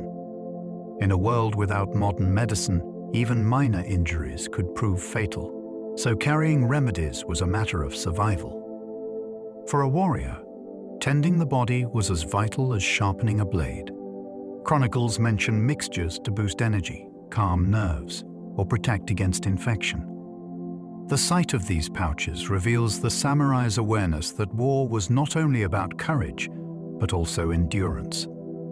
On the battlefield, medicine was as important as steel, and survival often depended on the foresight to carry healing in the midst of destruction. Samurai armor could weigh up to 60 pounds. A full suit of samurai armor was a masterpiece of engineering, but it was not light.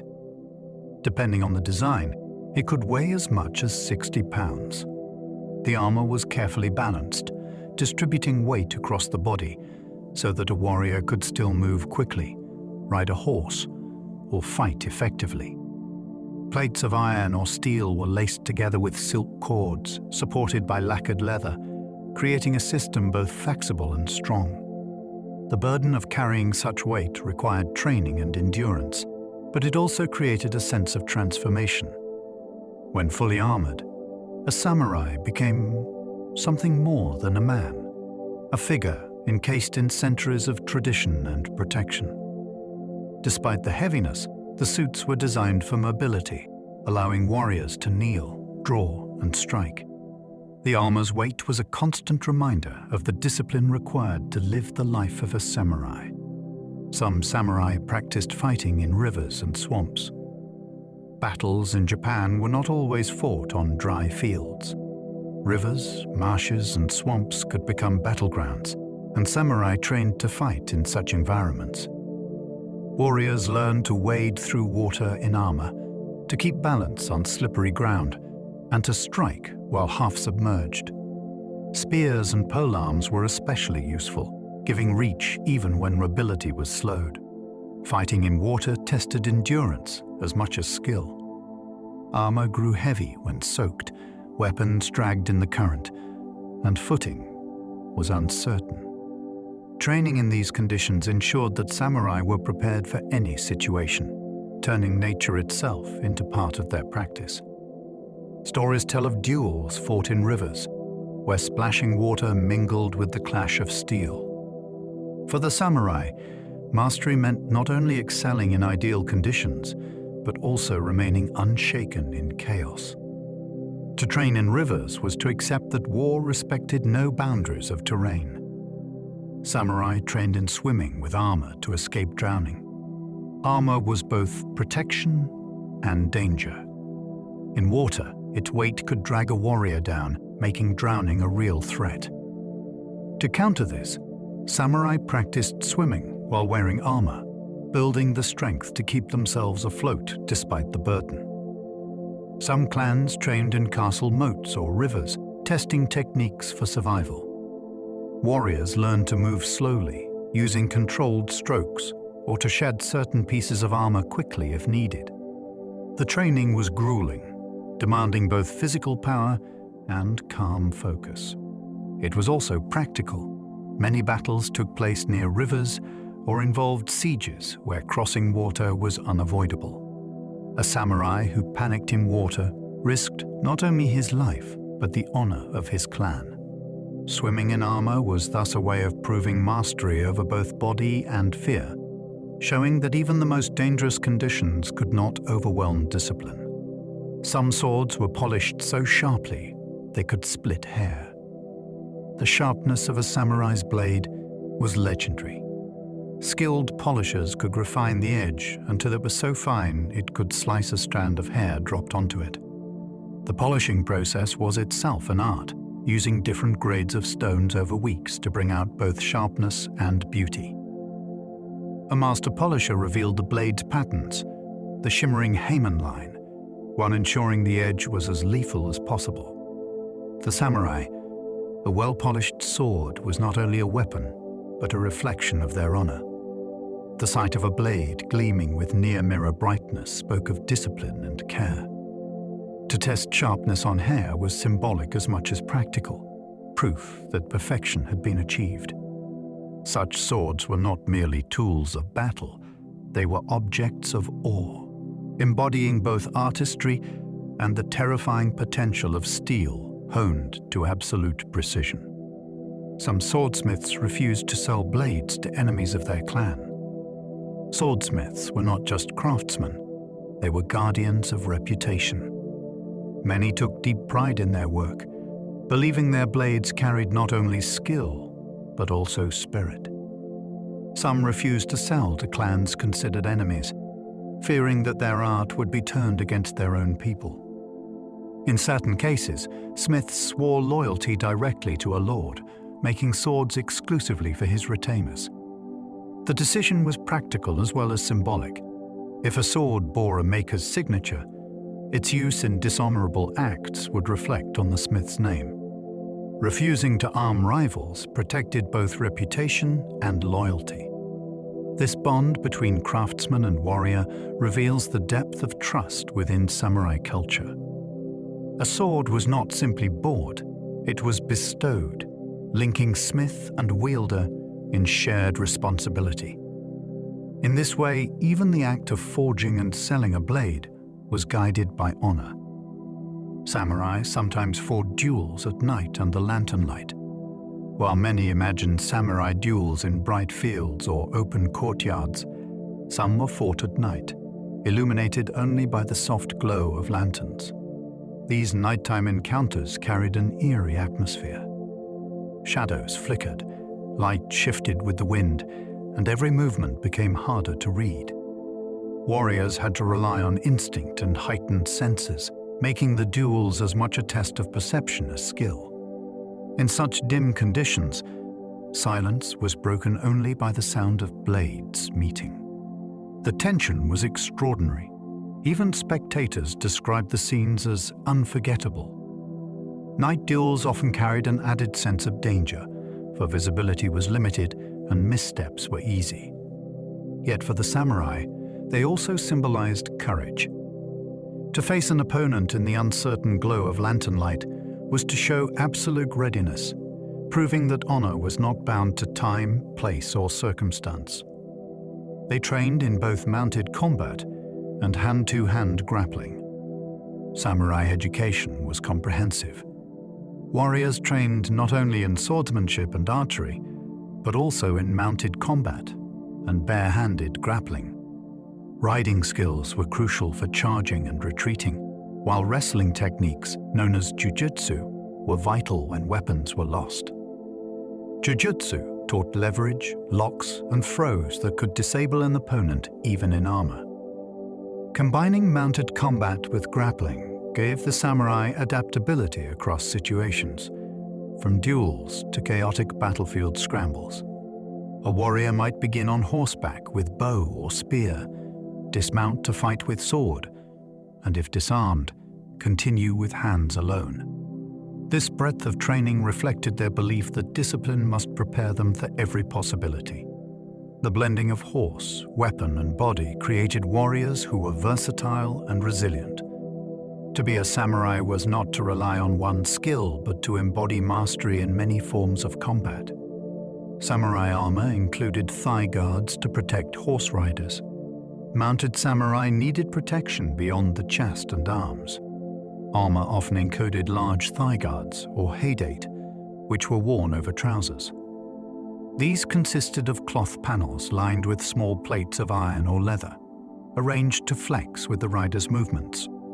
They protected the thighs from arrows, swords, and even the bite of enemy horses. While they could be cumbersome on foot, in the saddle they were essential, covering a vulnerable part of the body exposed while riding. Like other armor, heidate were sometimes decorated with clan symbols or patterns, blending practicality with identity. Their presence shows how carefully samurai armor was designed, not just for single combat, but for life on horseback. Every piece served a purpose, protecting warriors in the specific conditions they faced. Even the legs, often overlooked in armor, received careful attention in the samurai's pursuit of survival and honor. Some samurai wore armor decorated with gold and silver. While many suits of samurai armor were built for function, others were dazzling works of art. Wealthy lords and high-ranking warriors sometimes commissioned armor decorated with gold or silver leaf, applied to helmets, breastplates, or trim. These shining surfaces caught the light of sun or torch, making the wearer stand out on the battlefield. Such decoration was not mere vanity, it was a statement of status and authority. In feudal Japan, appearance could inspire troops and intimidate enemies as powerfully as weapons. Gleaming armor announced wealth and prestige, reminding everyone who commanded loyalty.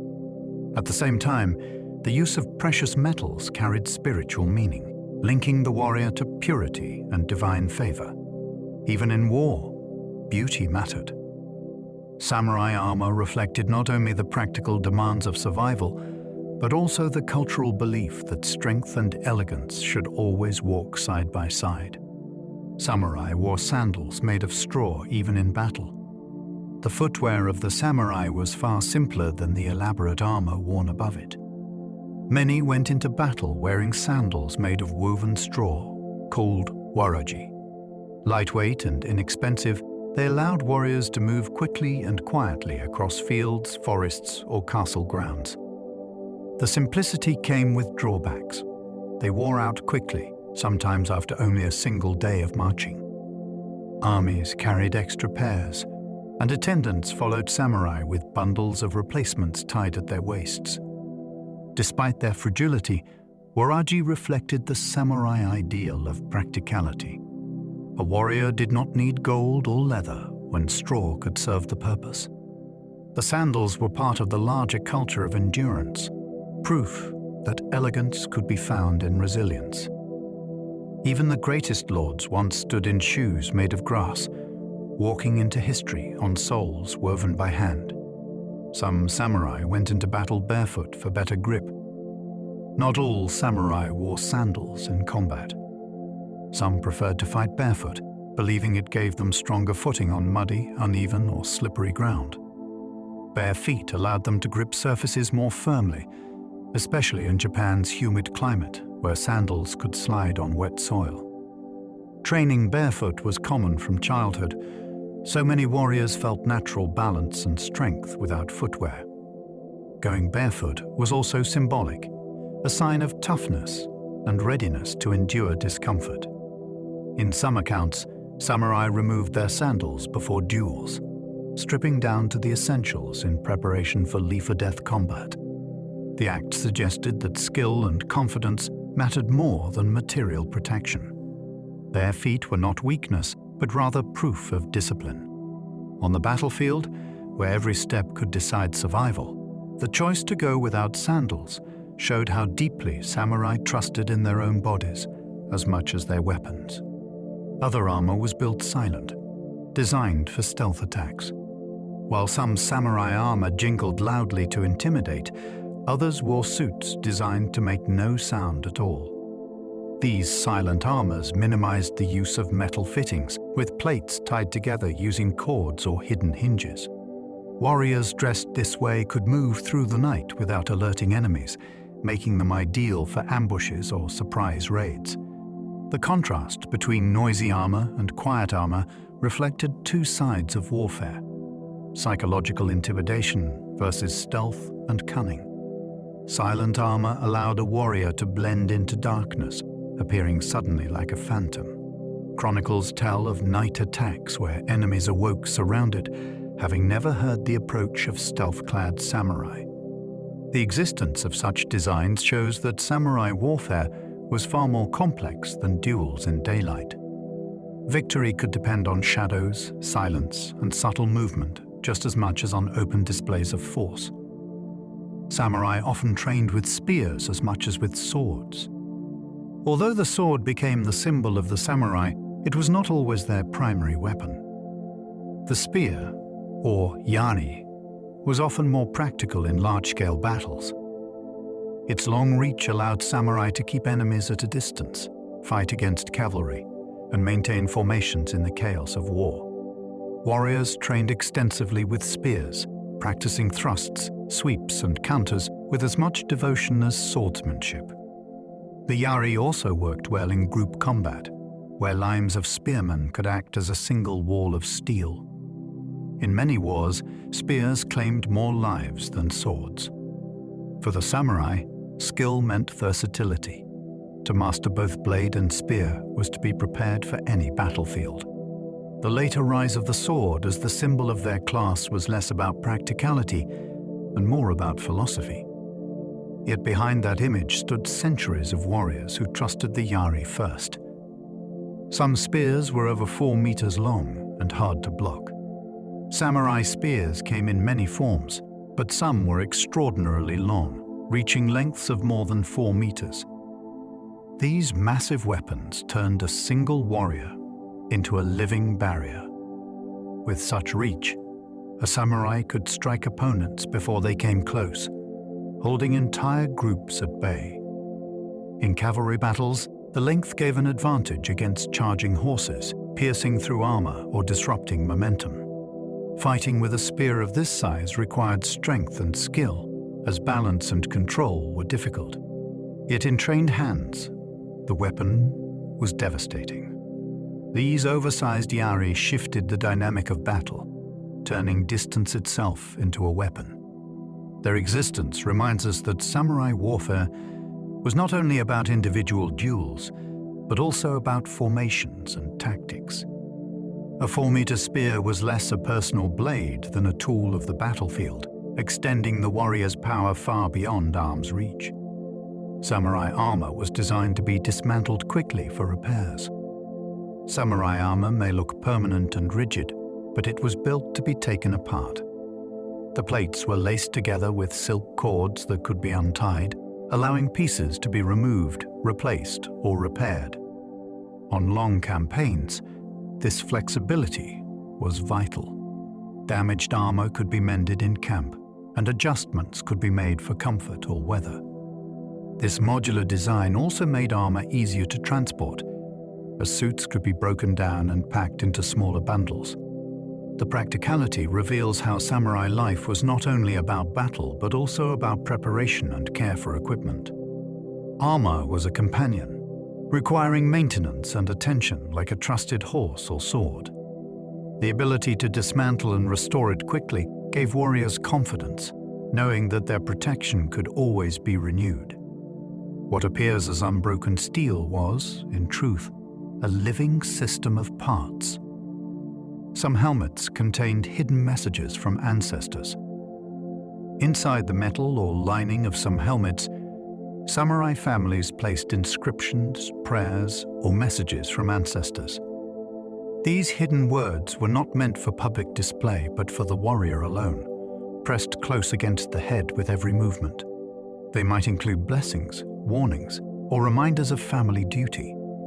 Knowing that such words were literally carried into battle must have been powerful, strengthening resolve in moments of fear.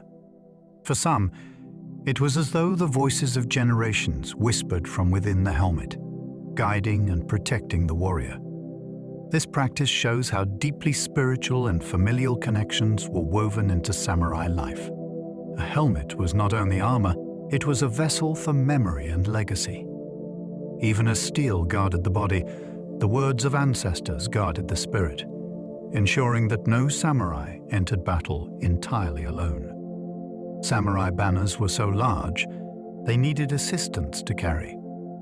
Banners, or nobori, were essential symbols of identity on the battlefield. Some were so enormous that they had to be supported by attendants who walked alongside the warrior. These towering flags displayed clan crests, mottos, or symbols, rising above the chaos of combat as beacons of loyalty. The size made them visible across fields, allowing troops to rally and commanders to signal orders. For the samurai who bore them, banners were both pride and burden. To lose one was shameful, but to hold it aloft meant carrying the weight of the entire clan's honor. Attendants tasked with carrying or supporting these massive banners shared in the risks of battle, often targeted by enemies who sought to demoralize opposing forces. In this way, the banner was more than fabric. It was a living standard, requiring human strength to uphold the identity of a family in war. Samurai archers practiced hitting targets in complete darkness. Archery training was not limited to daylight. Some samurai practiced in total darkness, firing arrows by instinct and by sound alone. The purpose was not to strike invisible enemies, but to sharpen awareness and concentration. In darkness, the archer relied on rhythm, breath, and inner calm, letting the bow become an extension of the body. This practice reflected the Zen influence on warrior training, teaching that clarity came not from sight, but from stillness of mind. On battlefields, such training proved useful during night raids or in the smoke of sieges, where vision was obscured. An archer who could remain steady in darkness was prepared for chaos in any form. The exercise became a meditation as much as a skill, turning archery into a path of discipline where even the unseen could be struck with precision born of inner quiet. Some helmets were designed to whistle in the wind to intimidate. Among the more unusual designs of samurai armor were helmets crafted with hollow openings or shapes that whistled when wind passed through them. As warriors rode into battle, these helmets produced eerie sounds, howls, whistles, or wails that seemed unnatural. The noise carried across fields, unnerving opponents, and adding to the spectacle of war. Combined with masks, banners, and armor, the whistling helmets transformed samurai into figures that seemed larger than life, almost otherworldly. To face such a warrior was to confront not only a man, but the aura he projected. The designs remind us that warfare was not only about weapons, but about controlling perception. By turning wind into sound, the helmet became more than protection. It was an instrument of intimidation, amplifying the presence of the warrior who wore it. Even nature itself could be harnessed as part of the performance of battle. Samurai sometimes carried conch shells to signal troops in battle. On the battlefield, communication was as vital as skill with the sword. Among the tools used for signaling was the conch shell, known as a horogai. When blown, it produced a deep, resonant sound that could carry across valleys and echo through mountains. Different tones or rhythms conveyed commands to advance, to retreat, or to regroup. The sound of the conch was both practical and symbolic, evoking the call of Buddhist monks who also used shells in ritual. For samurai, it linked the sacred and the martial, turning a natural object into a voice of war. Hearing the mournful call in the chaos of combat must have been unforgettable, both a rallying cry and a reminder of order amidst confusion. The conch shell shows that samurai warfare relied not only on steel, but on sound, binding armies together through waves of breath and echo. Some warriors wore charms and amulets sewn into their armor. Beyond steel and silk, many samurai carried protection of another kind, charms and amulets hidden within their armor. These tokens, often inscribed with Buddhist sutras or Shinto prayers, were sewn into linings or tucked into pockets close to the body. Some were small wooden plaques, others folded paper prayers or tiny figurines. Each represented a connection to faith, family, or personal resolve. For warriors facing death, these charms provided comfort, a belief that unseen forces shielded them. Some charms were inherited from parents or ancestors, carrying not only spiritual strength, but the weight of lineage. In this way, armor became more than physical protection. It became a vessel for faith, blending material defense with unseen guardianship. The presence of such amulets reveals how deeply spiritual life was interwoven with war, reminding us that every clash of swords carried invisible prayers sewn into steel. Samurai swords were often tested on bundles of straw and bamboo, Before a blade was carried into battle, it was often tested. Samurai used bundles of rolled straw or stalks of bamboo as stand-ins for flesh and bone. Striking these targets with precision revealed whether the edge was sharp, the cut clean, and the balance correct. Known as tameshigiri, the practice demanded both strength and perfect form. Masters could slice through several layers at once, demonstrating the harmony of sword and swordsman. For the smith, these tests were proof of craftsmanship for the warrior, proof of readiness. Watching a clean cut through thick bundles was as much a ritual of reassurance as it was a trial of skill. Though far less grim than tests on criminals, which also occurred, straw and bamboo allowed endless practice. Each stroke against the bundle was a reminder that a sword was not only an emblem of honor, but a finely honed instrument of death. Swordmasters could slice a falling arrow in mid-air. Legends tell of swordmasters so skilled that they could slice a flying arrow in two. These demonstrations, whether in training halls or on battlefields, showcased extraordinary reflexes and precision. The feat required not only timing, but also perfect awareness of distance and motion. An arrow traveling at great speed left almost no margin for error, yet masters trained until the impossible seemed routine. Such displays were more than spectacle. They symbolized the peak of discipline, where instinct replaced thought and the blade became an extension of the body. Observers saw in these moments the embodiment of bushidō, clarity, fearlessness, and mastery beyond ordinary human limits. Whether every story was literal truth or partly legend, the image endures. The vision of a samurai calmly cutting an arrow from the air captures the essence of a warrior who stood poised against danger with unshakable serenity. Some samurai trained with both right and left hands to avoid weakness. Most warriors favored one dominant hand, but some samurai trained to wield their weapons with either. Practicing ambidexterity ensured that if one arm was injured, the other could still fight effectively. It also allowed surprise in duels, where switching hands could disrupt an opponent's rhythm. Training with both sides demanded patience, as it forced the body to relearn movements and refine coordination. For some, it was a way of achieving greater balance, not only physically but mentally, embodying the ideal of harmony. In battle, the ability to adapt instantly to any circumstance often decided survival.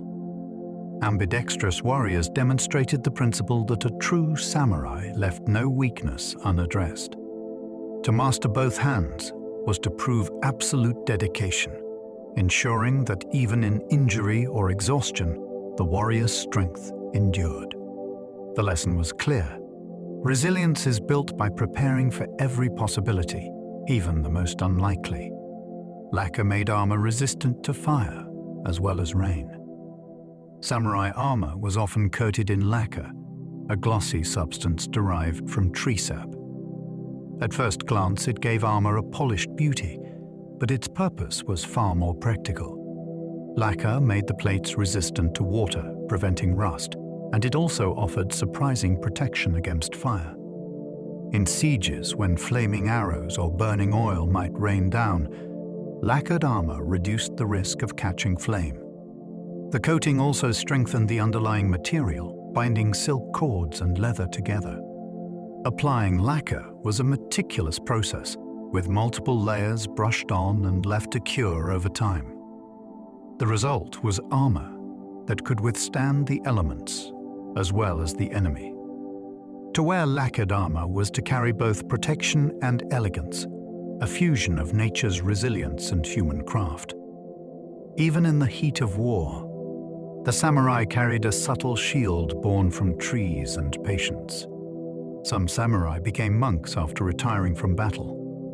When the clamor of war ended, some samurai sought peace in a very different life. Retiring from service, they shaved their heads, donned robes, and became monks. The transition was not seen as contradiction, but as completion. Having faced death, they turned to contemplation of life. Buddhist temples welcomed these warriors, who often brought discipline, leadership, and resources to the monastic world.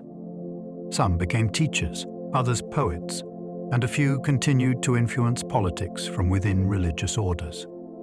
The shift reflected the samurai belief that strength must be balanced with reflection. A life of violence could be followed by a life of meditation. These men carried their experiences into prayer, finding meaning in silence after years of battle. Their path shows that even within the strict codes of bushidō, there was room for transformation, from sword to sutra, from warrior to monk. Even after their decline, samurai remained a symbol of honor in Japan. By the late 19th century, the samurai as a class no longer existed. Yet their image endured, woven deeply into Japan's cultural identity. The ideals of loyalty, courage, and discipline remained touchstones long after the warriors themselves had laid down their swords. Plays, novels, and later films retold their stories, elevating figures like Miyamoto Musashi or the 47 Rōnin into enduring legends. The samurai became symbols of national pride, representing a spirit of resilience that shaped Japan's modernization. Even today, the silhouette of armor or the curve of a katana carries an aura of honor and tradition. The persistence of their image shows that the samurai transcended history. Though their role ended, their memory became timeless, a mirror of values that Japan continued to hold dear.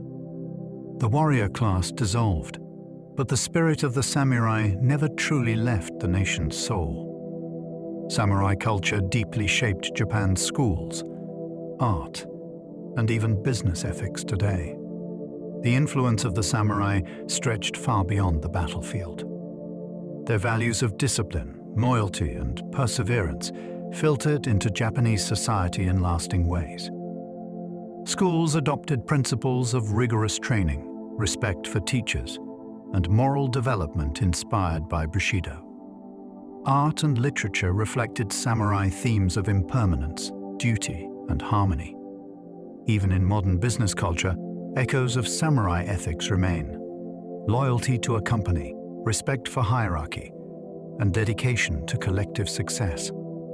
This legacy reveals how the warrior class shaped not only politics and war, but the very character of Japanese life.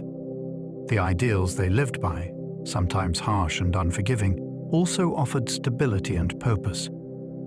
In this way, the samurai's influence endured not through swords, but through ideas. Their impact continues quietly in classrooms, offices, and cultural practices, centuries after their last battles were fought. Samurai were forbidden from farming, forcing them to rely on stipends. Unlike peasants who worked the land or merchants who traded goods, samurai were forbidden from farming or engaging in commerce. Instead, they relied on stipends provided by their lords, usually in the form of rice. This system ensured their loyalty, but also tied their fortunes to the stability of their domain. In times of abundance, stipends supported a comfortable life. In times of hardship, many samurai faced poverty. Some became scholars, teachers, or bureaucrats to supplement their income, but the prohibition on farming kept them distinct as a warrior class. The rule reinforced the rigid structure of feudal Japan, where each group had defined roles. Yet it also revealed the vulnerability of the samurai, who depended entirely on their lords for survival. The image of fearless warriors contrasts with this reality. Many lived precariously, bound by honor but dependent on the rice fields they could never work themselves. And so, our journey through the world of the samurai comes to a close. We have walked alongside warriors who lived by the sword, who wore armor adorned with prayers and crests, and who carried both elegance and terror into battle. We have seen their discipline extend into poetry and calligraphy, into tea ceremonies and meditation, reminding us that the way of the warrior was never only about combat. It was about living a life of balance, of devotion, of presence. The echoes of their world still linger in Japan's castles, in its art, and in the ideals that continue to shape its culture. Even centuries after their decline, the image of the samurai endures, like a lantern glowing softly in memory. They are both history and legend, figures of steel and silence, carrying stories that reach across time. As you drift toward rest, let these echoes fade gently into dreams. Imagine the whisper of straw sandals on old stone paths, the glimmer of moonlight across lacquered armor, the quiet breath before the draw of a blade. Feel the weight of the centuries soften and fall away until only calm remains. Thank you for joining me in this exploration of 100 fascinating facts about the samurai. If you enjoyed this journey, I invite you to subscribe, leave a comment, or share your thoughts. But for now, let those ideas rest. They will be waiting for you tomorrow. For tonight, there is nothing more to do, and nowhere you need to be. The stories have been told, the warriors have bowed their heads, and the night welcomes you into its stillness. Close your eyes, breathe deeply, and let yourself drift. Sleep well, and good night.